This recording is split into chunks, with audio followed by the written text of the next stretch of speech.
Well, once there wasn't really too much to consider when mixing your Space Wolves specific units and characters with those from Codex Space Marines, new detachment rules and leadership restrictions mean that it is a bit more of a balancing act now. With that in mind, your challenge will largely revolve around which standard Astartes units could and should you consider when drafting up your Space Wolves army list. In this video, I'm going to talk through my favourite Space Marines units from Codex Space Marines and how they could be used to complement the unit selection in Codex Supplement Space Wolves, why I might consider one unit over another, and how these choices might change in the future. Welcome to my mini Grimdark.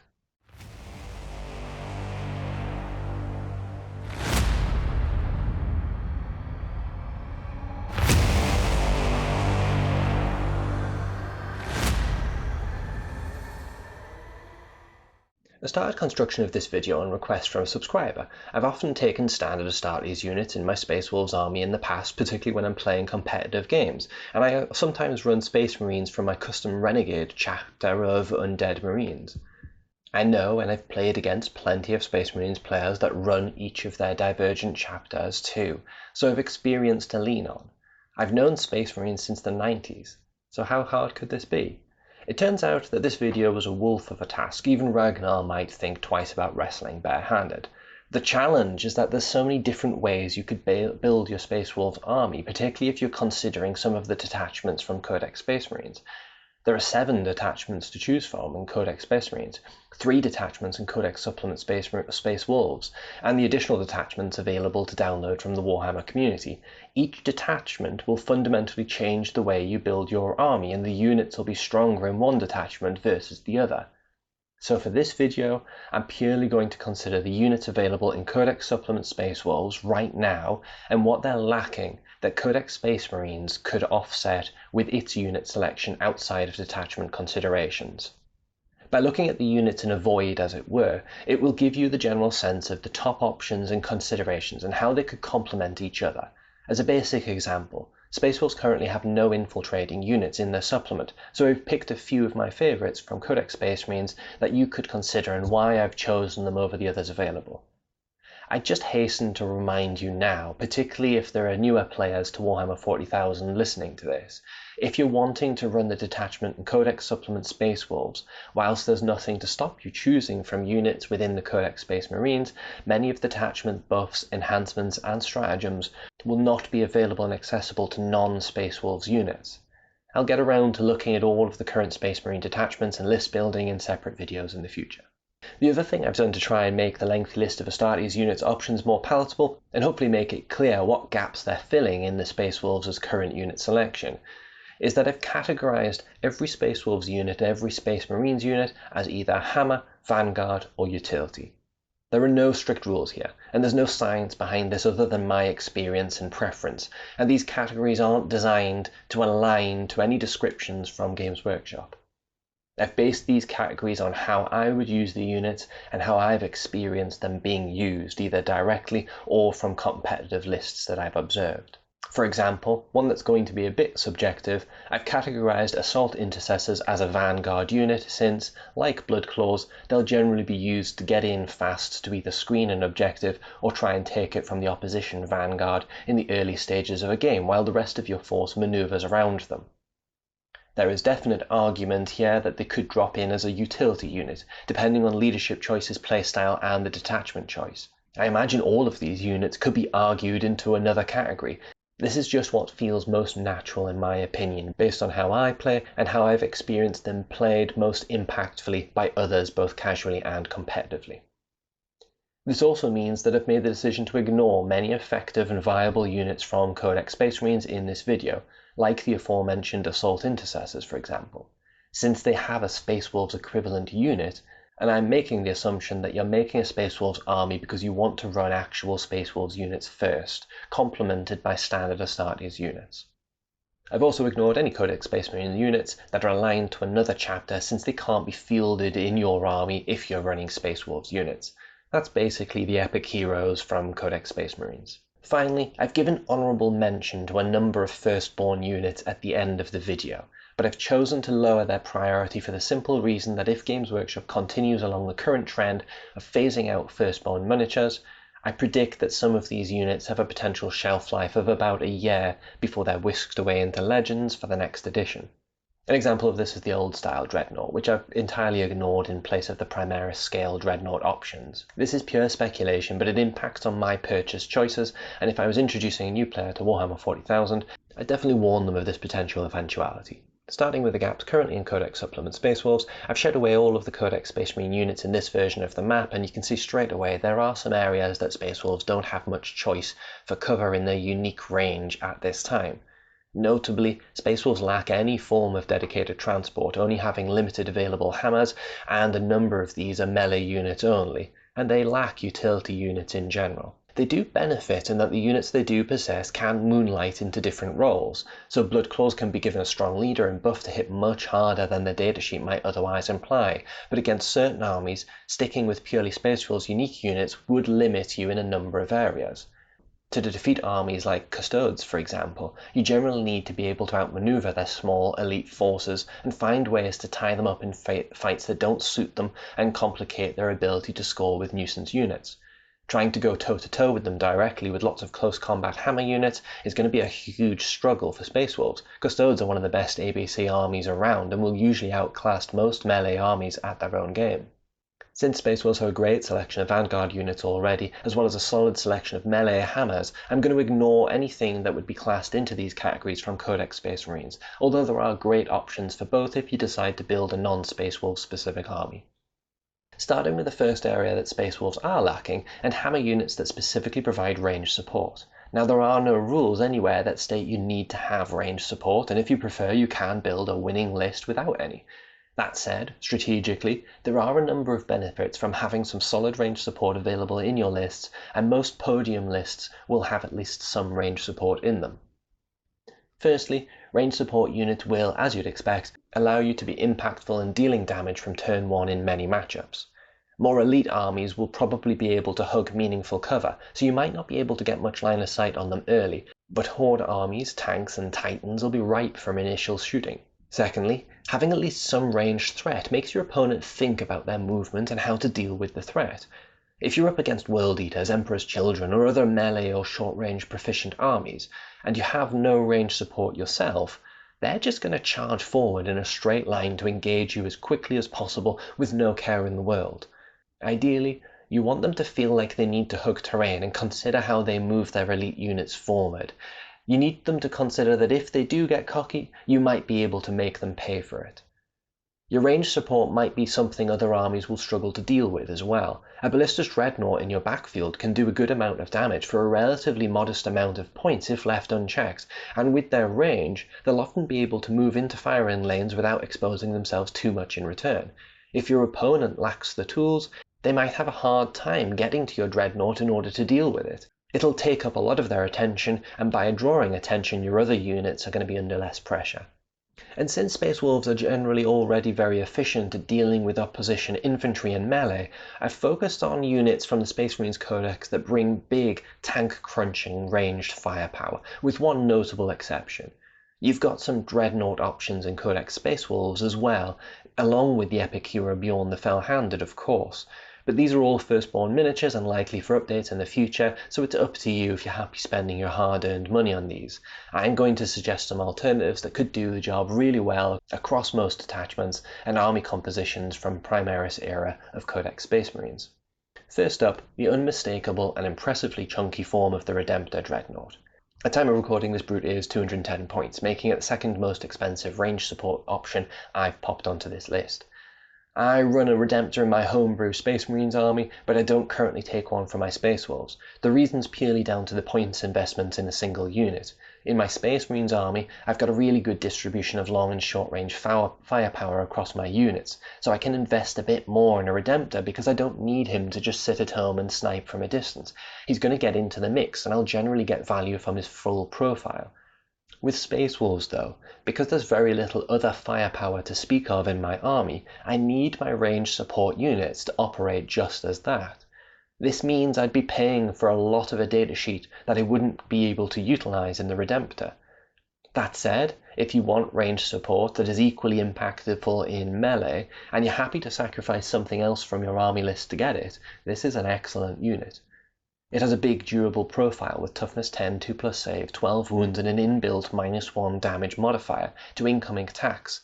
This makes it a tough nut to crack for general purpose firepower. You've got a couple of loadout options, but for me the Macro Plasma Incinerator with D6 plus 1 attack, strength 9, AP minus 4, and damage 3 on its overcharge profile is dish of the day. Strength 9 isn't amazing against enemy Dreadnoughts and Titans, mind you, even if the AP and damage will come into effect nicely. I really like the Redemptor, but filling the void for range support feels like a waste of its better rounded profile and that strength 12 Redemptor fist. He's B+, in most all-rounded Space Marines list, C+ for Space Wolves that need him for just range support. Sticking with the Primaris scale Dreadnought, and we have the Ballistus Dreadnought. Not only is he my go-to range support, but I sometimes run 2 of these in my Space Wolves army. His points cost is much more palatable than the Redemptor at 140 points, a reflection perhaps of his limited purpose and lower durability. He doesn't have any notable melee other than being able to give the enemy a good kick. He doesn't have the -1 damage buff that the Redemptor has inbuilt, so he is going to be at risk to anything that is capable of punching through his toughness 10, 2+ save, 12 wound hide. The Ballistus just does one thing: it provides range support. His loadout is simple: a Ballistus missile launcher that can shoot frag missiles at infantry and crack at tougher foes. The crack is 2 attacks, strength 10, -2 AP and D6 damage. The variable damage is a pity, but if you roll average you'll get 3 to 4 wounds off each time. The Ballistus las cannon is 2 attacks, strength 12, AP -3, D6 plus 1 damage. Both profiles will get through most vehicles and Titans on a 3+ or a 4+. The Ballistus can re-roll a hit roll for each attack when you target a unit that's more than half strength. My 2 Dreads are generally buddied up with an Iron Priest to give one of their weapons rapid fire 1 and to heal D3 wounds if they take damage. I generally put the rapid fire on one of the las cannons, giving them an extra attack at 24 inches. One of my Ballistus Dreads one-shotted a Brutalis Dreadnought in a game a few weeks ago. That's 140 points taking off 210 points before it was able to do anything. Ballistus is a B- for Space Marines, but it's an A for Space Wolves, as it brings just exactly what they need in a list predominantly populated by Space Wolves units for a reasonable cost. The final Dreadnought on my list is the other Primaris variant currently on the market, the Brutalis. It is a melee profile, but it's very capable against enemy tough infantry, heavies and vehicles alike. Unfortunately, you need to get him into combat, and his big profile and base aren't the easiest to maneuver around the battlefield at times. I think he's just about worth the 160 points. He's a cracking model in my opinion, and he's a lot of fun on the tabletop. But I would only take him for fun, not for optimization in a majority of Space Wolves lists, since powerful melee isn't necessarily something that they're lacking in.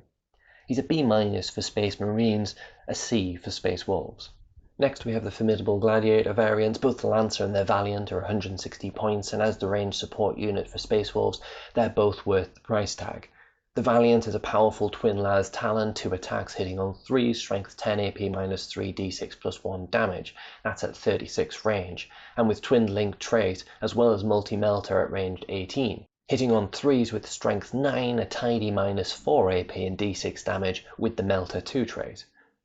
Combine this with +1 to hit against enemy vehicles or monsters if targeting the closest, and this is a very capable tank buster. I personally prefer the Lancer though. Whilst the Valiant's output at 18 inches is scary, the Lancer goes all in on its unimaginatively named Lancer Laser Destroyer, with 72-inch range, 2 attacks, hitting on 3, strength 14, AP -4, and a whopping D6 plus 3 damage. It has the heavy trait for a native +1 to hit when it's stationary, and you can reroll 1 hit roll, 1 wound roll, and 1 damage roll each time the unit is selected to shoot. The Lancer gives you a genuine threat against bigger foes, and something that can hit hard even against Titans. Both Gladiators are movement 10, toughness 10, save 3+, 12 wounds, 6+ leadership and OC 3. That 3+ save is a letdown, and a lack of an invulnerable save means that they are a bit vulnerable to anti-tank fire themselves, so be wary about how you deploy them, and if you go with the Valiant in particular, you'll want to hug terrain as you move up the battlefield. Excellent range support hammer units for their cost. A's for both Space Wolves and Space Marines. Next we have the Repulsor variants. Honourable mention goes to the standard Repulsor, which can combine excellent transport capacity and special rules with some big guns between the twin las cannons and las Talon options. For my standard Astartes, this unit is right at home for 180 points, but in a Space Wolves list where I need dedicated range support, I'd sacrifice some of that transport capacity and look at the Repulsor Executioner instead. The Executioner is 220 points and its prime ranged output arguably comes from its heavy laser destroyer with 72-inch range, 2 attacks, hitting on 3s, a huge strength, 16, AP -4, damage d6 +4, and you get a +1 to hit against opponents already below half strength. You can make the Executioner more general purpose with the Macroplasma Incinerator with extra attacks at the expense of strength and damage. It's a beast of a gun still, and the toughness 12 with 16 wounds makes the Repulsor more durable than the Gladiator.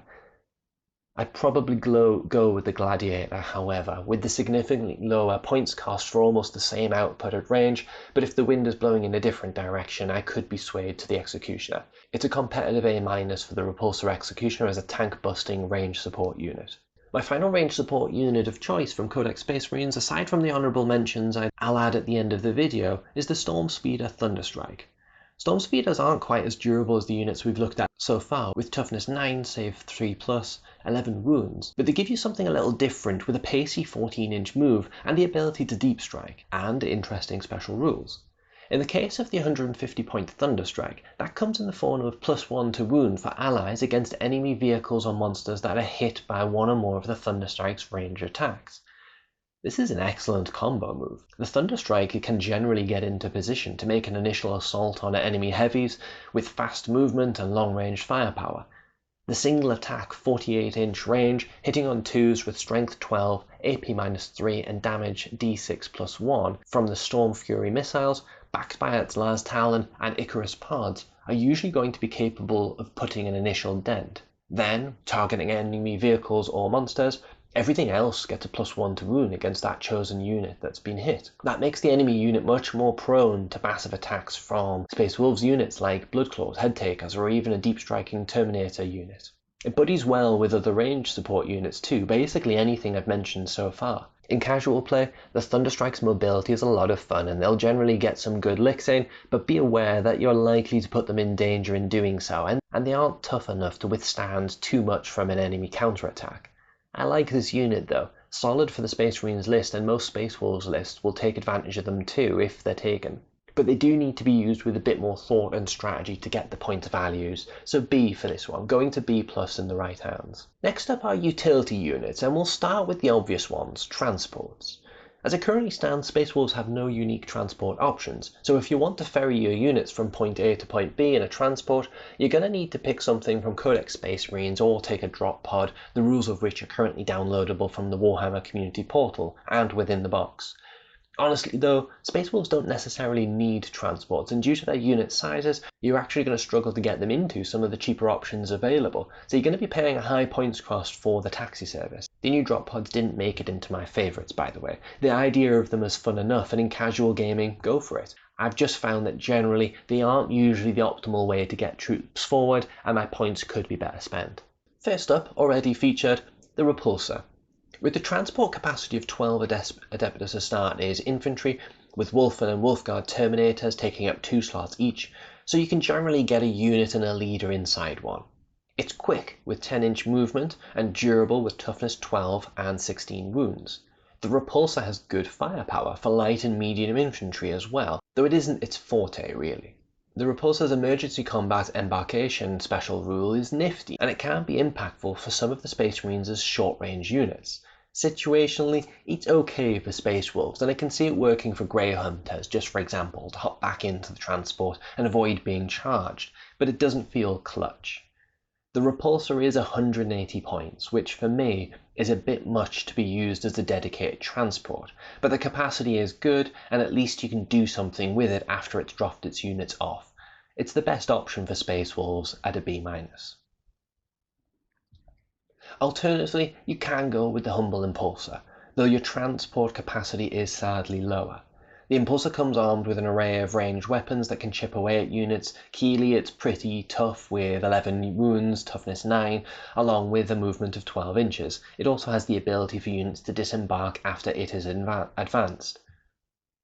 It only has a disappointing transport capacity of 6 Tacticus or Phobos, which means you can't get a full unit of Bloodclaws, Grey Hunters, Wolfen, or Terminators into it, so it's only actually any good for head takers. And that's assuming they're either a 3-man unit with a leader or a 6-man unit without a leader. It's a shame, since 80 points would otherwise make it a steal. Still worth considering if you want to drop your head takers with shields off in a forward location to hold, C-. Other utility units play very specific roles that Space Wolves cannot fulfill from the unique range themselves, and some of these units will make a huge strategic difference in competitive games. Subjectively, of the following units, I only play Scouts in casual games when playing Space Wolves, as the others do feel a little bit gamey for me and don't feel on brand with Space Wolves' lore and aesthetic. In more competitive play, I will sometimes take a unit of 5 Infiltrators, or the dreaded Combi Lieutenant, if I want to put out some more optimization. Again, this is subjective. It's for you to decide how you want your army to play. Starting with Scouts units, these units give Space Wolves a nuisance scouting and infiltrating unit. Their combination of deployment and pre-game move shenanigans makes them strategically very satisfying to use and tricky for your opponent to counter. Additionally, the guerrilla tactics ability allows you to lift them off the table and place them back into reserves. In practice, Scouts can give you early board control, negate mid-table steep strikes from your opposition, or advance forward and engage the enemy, essentially stunting your opponent's advance. It'll most likely be a suicide run if you choose to use them like this, but it'll allow your Vanguard units to get forward and take up positions across the mid-board objectives. If your Scouts do survive your early strategy and don't end up locked in combat, you can pick your Scouts up and pop them into reserves again, being able to drop them down somewhere else to do exactly the same thing the next turn. I personally only take them in units of 5 at 70 points, but they're worth it as a tricky distraction in secondaries units. Scouts get an A as a utility unit for Space Wolves when used correctly. Next we have Infiltrators. They can infiltrate during deployment like Scouts, but if I take them in competitive matchups, I don't generally use them like this. Infiltrators come with a 12-inch bubble to negate opposing reserves rather than 9-inch.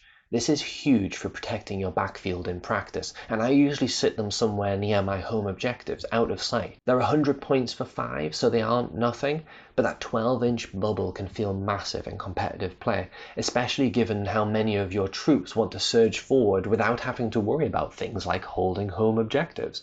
It's a B+ for Infiltrators. It's an A when you're playing against armies that lean heavily on deep strikes and return to reserve shenanigans. At just 80 points for a unit of 5, Intercessors are another simple but strategically important staple in competitive play. They have the native ability to walk off objectives and retain control of them until your opponent manages to get bodies onto the objective to take it. This allows them to hold your home objective and move off to work on your secondaries. Their bolt rifles aren't amazing, but their unit can concentrate their fire on opposition screens and light infantry to good effect and help free up your elite units to make the charges that they want to make. Simply, for just 80 points, Intercessors are like a really comfortable pair of slippers. There is utterly nothing exciting about them at all, and you'll likely begrudge spending on them, but they give you a genuine quality of life difference when you have them. They're an A+ for the current points for a 5-man squad in competitive matchups, but they are boring. So boring. The Lieutenant with Combi-Weapon is definitely more exciting, even if he's wearing Tyranid hides rather than wolf pelts. He's 70 points for a single model, but he comes with the all-important Lone Operative core ability, meaning he can't be targeted outside of 12 inches. Stealth means he's also -1 to hit by ranged attacks. On top of this, when a unit moves within 9 inches of the Lieutenant, he can make a normal 6-inch reactive move, most likely keeping him outside of 12-inch range. He's also got a 5+ Feel No Pain on his datasheet, which I think is just there for a laugh since no one's catching this guy. He's a pain in the backside to kill for an opposition army, and at just 70 points, he's generally not worth the effort it would take to kill him. I dread to think how many points worth of my army I've wasted in competitive games trying to get rid of this wasp as he buzzes around doing secondaries for the opponent. Priority Objective Identified ability is great too, probably worth the 70 points alone. It allows you to reroll 1s on enemy units that are sitting on a pre-selected objective for the entire battle. In competitive play, this unit is fantastic value and a steal at 70 points. He's the perfect example of how important and impactful utility units can be, even without firing a shot. A+, any Space Marines army will have use for this unit as a lone operative if they choose to take him. In terms of honourable mentions from the Firstborn options, the notable Firstborn Devastators as a ranged hammer unit if you arm them with las cannons and then buff them to improve their odds to hit.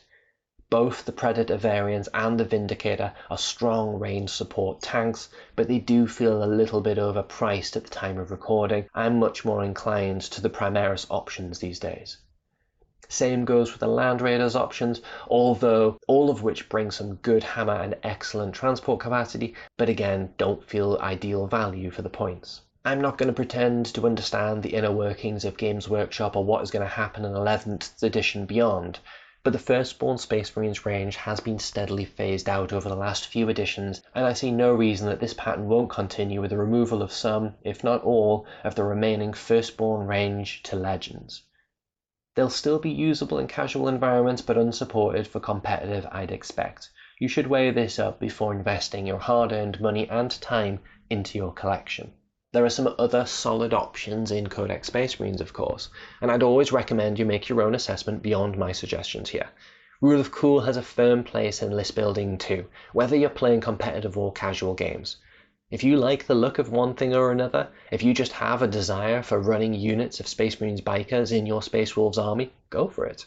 Maybe you'll find a way to make them work around your game style and strategies, but enjoying the hobby and the gaming experience is much more important than meta compatibility, in my opinion. That said, hopefully this video will give you a flavour of some of the reasons you might run some of the standout Codex Space Marines units in your Howling Space Wolves army from a strategic perspective, and I'll put another video together soon to look at the impact detachments is going to have on this in more detail. If this video has been at all useful, please like and subscribe to show your support for this relatively new channel. If you've got your own takes on Space Marines units, share them in the comments, particularly if you've got some considerations I didn't consider and some in-game thoughts others might benefit from. Thanks for watching. Keep hobbying.